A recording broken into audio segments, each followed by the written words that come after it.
French women, French men, my dear compatriots, I am addressing you this evening due to the international situation and its consequences for our country and for Europe. And this after several weeks of diplomatic action. You are indeed, I know, legitimately worried about the ongoing historical events that are disrupting the world order.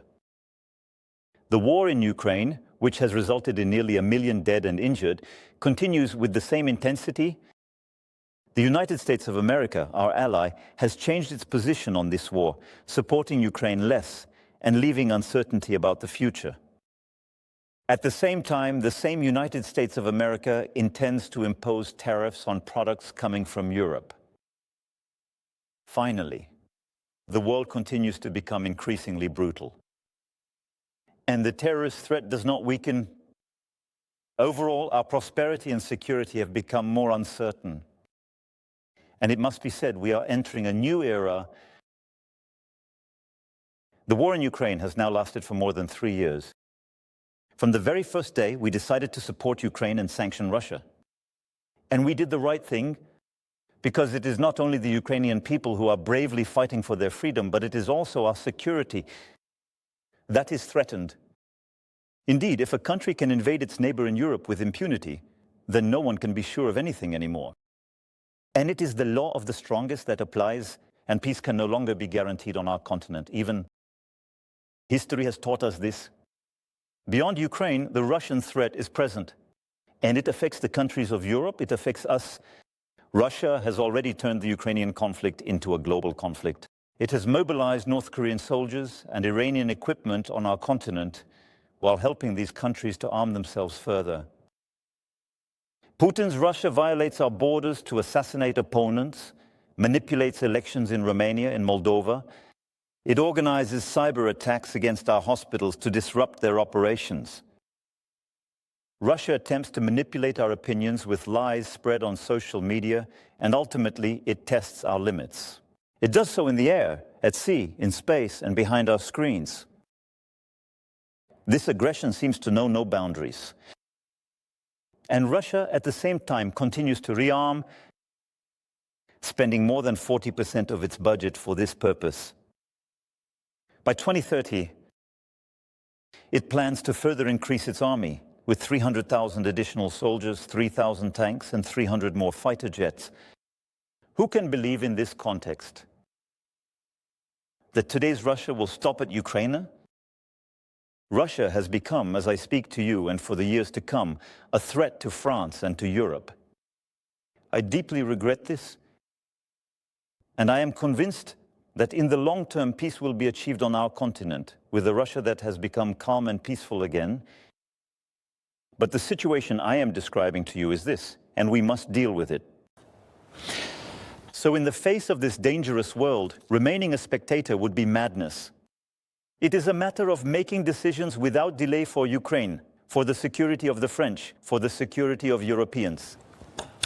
For Ukraine, first, all initiatives that help peace are going in the right direction, and I want to salute them this evening.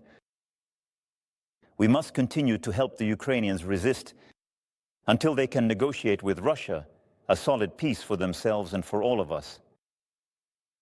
That is why the path to peace cannot involve abandoning Ukraine.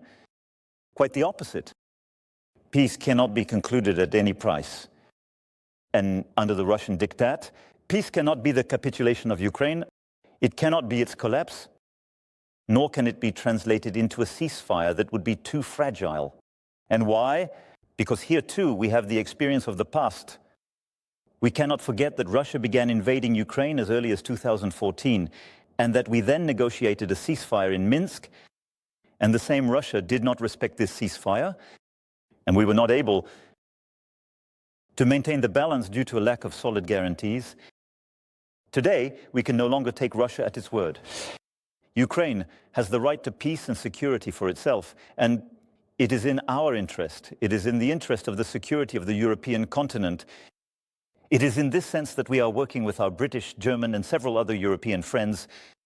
That is why you have seen me in recent weeks gathering several of them in Paris, going to meet them a few days ago in London to consolidate the commitments that are necessary for Ukraine. Once peace is signed, so that Ukraine is not invaded by Russia again? We need to prepare for this. This will certainly involve long-term support for the Ukrainian army. It may also involve the deployment of European forces. These would not go to fight today. They would not go to fight on the front line, but they would be there, on the contrary, once peace is signed, to ensure its full respect.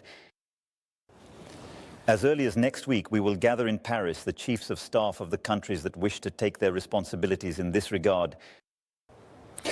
This is thus a plan for a solid, lasting, verifiable peace that we have prepared with the Ukrainians and several other European partners, and which I went to defend in the United States 15 days ago and across Europe. And I want to believe that the United States will remain by our side, but we must be ready if that is not the case.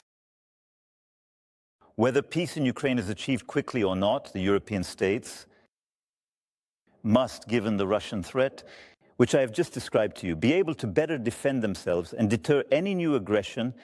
Yes, whatever happens, we need to equip ourselves more, raise our defense posture, and this for peace.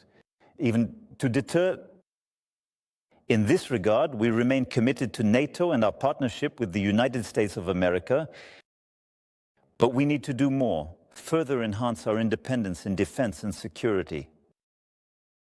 The future of Europe should not be decided in Washington or Moscow. And yes, the threat is returning to the East, and the innocence, in a way, of the last 30 years since the fall of the Berlin Wall is now over. In Brussels tomorrow, during the Council meeting, which will bring together the 27 heads of state and government and the President of the Council, we will take decisive steps. Several decisions will be made that France has been proposing for several years. Member states will be able to increase their military spending without it being counted in their deficit. Massive joint funding will be decided to purchase and produce ammunition on European soil. Tanks, weapons, equipment among the most innovative. I have asked the government to be mobilized so that, on one hand, this strengthens our armies as quickly as possible, and on the other hand, that it accelerates reindustrialization in all our regions. And I will gather with the relevant ministers and industry leaders in the sector in the coming days. The Europe of defense, which we have been advocating for 8 years, is thus becoming a reality. This means European countries more ready to defend and protect themselves, producing together the equipment they need on their soil, ready to cooperate more and reduce their dependence on the rest of the world. And that's a good thing. Germany, Poland, Denmark, the Baltic states, and many of our partners have announced unprecedented efforts in military spending. So in this time of action that is finally beginning, France has a special status. We have the most effective army in Europe, and thanks to the choice made by our elders after the Second World War, we are equipped with nuclear deterrence capabilities. This protects us much more than many of our neighbors. Moreover, we did not wait for the invasion of Ukraine to recognize a troubling world. And through the 2 military programming laws that I have decided upon and that successive parliaments have voted on, we will have doubled the budget of our armed forces in almost 10 years. But given the evolution of threats, this acceleration that I have just described, we will have to make new budgetary choices and additional investments that have now become indispensable. I have asked the government to work on this as quickly as possible.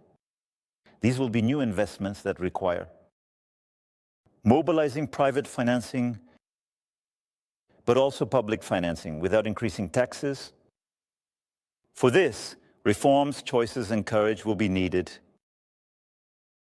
Our nuclear deterrent protects us. It is complete sovereign, French from start to finish.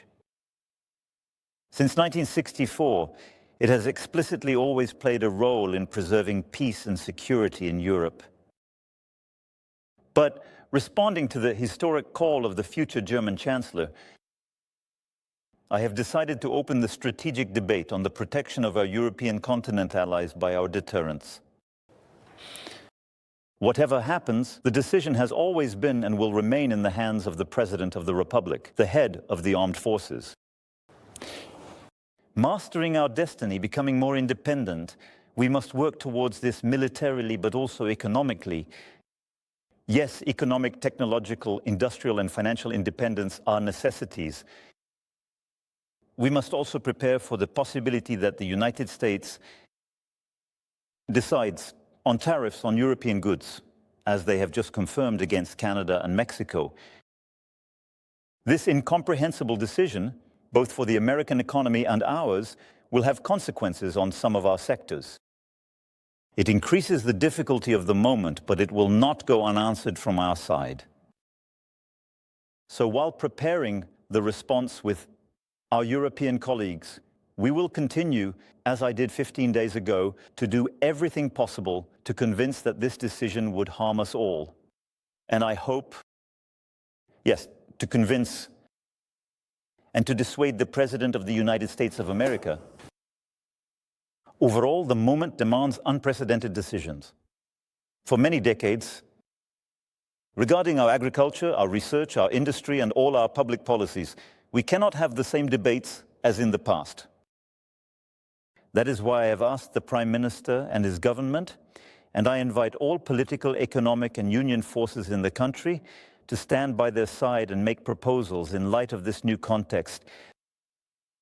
The solutions of tomorrow cannot be the habits of yesterday. My dear compatriots, in the face of these challenges and irreversible changes, we must not give in to any excess, neither the excess of warmongers nor the excess of defeatists. France will follow only one course, that of the will for peace and freedom, faithful in this to its history and principles. Yes, this is what we believe in for our security. But it is also what we believe in to defend democracy, a certain idea of truth, a certain idea of free inquiry, of respect in our societies, a certain idea of freedom of expression, which is not the return of hate speech, ultimately a certain idea of humanism. This is what we stand for and what is at stake. Our Europe has the economic strength, power, and talents to meet the demands of this era. And whether we compare ourselves to the United States of America, or even more so to Russia, we have the means. We must therefore act united as Europeans and determined to protect ourselves. That is why the homeland needs you, your commitment. Political decisions, military equipment, budgets are one thing. But they will never replace the spirit of a nation. Our generation will not reap the gains of peace. It is up to us, so that our children may reap tomorrow the dividends of our commitments. Then we will face it together. Long live the Republic, long live France.